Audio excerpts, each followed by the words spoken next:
नमस्कार फ्रेंड मु आपण मानू आज देसी स्टाइल चिकेन करी तैयारी करी देखैबी वीडियोटी मूलर शेष पर्यंत देखंतु केमिति लागिला कमेंट रे जणैबे।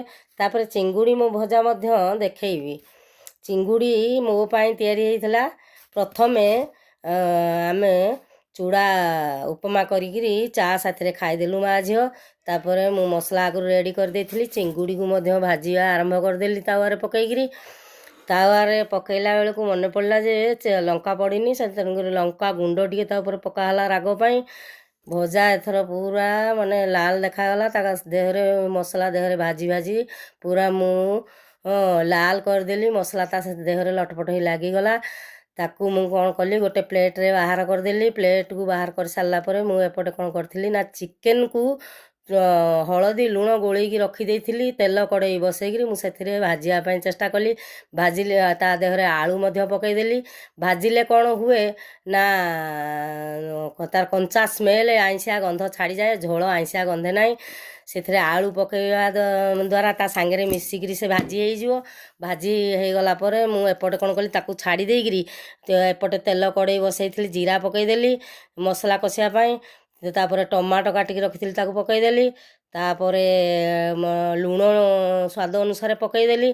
लुण पकई सारी गोटे मसला गोटे जगार रखी काश्मीरी चिली गरम मसला मीट मसला सब रखी ताकू से पकईदेली। हलदी गुंड साथी थिला। बटा मसला टिके देदेली। पियाज रसुण अदा गोलमरीच गुजराती डालचीनी सब मिसिक ताकू बाटी दिखाई। ताकू मसला पूरा कषि कषि कषि कषि पूरा लाल कर दियाला। ता देहरु पानी मरी गला परे मु जो चिकेन भाजिकी रखी थी आलू साथी ताकू से देदेली। एपटे मु कौन कली सस्पेन रे पानी गरम करके पूरा रखी थी से कषा मसला चिकेन देहरे ताकू ढालीदेली। ढाली देकरी कौन कली ताकू सिझापी ढांकुणी देदेली 10-15 मिनिट ता देहरे रहीकि से पूरा सिझापी मु छाड़देली। सिझी सारा पर मु देखिली पूरा झोल लाल हो जाए मरिकी बहलिया हो जाए। से मु कटा धनिया पत्र रखी ढालीदेली। ताकू डंकी उलट पालट कर पूरा ऊपर तल करदेली। पूरा आमर मांस था रेडी।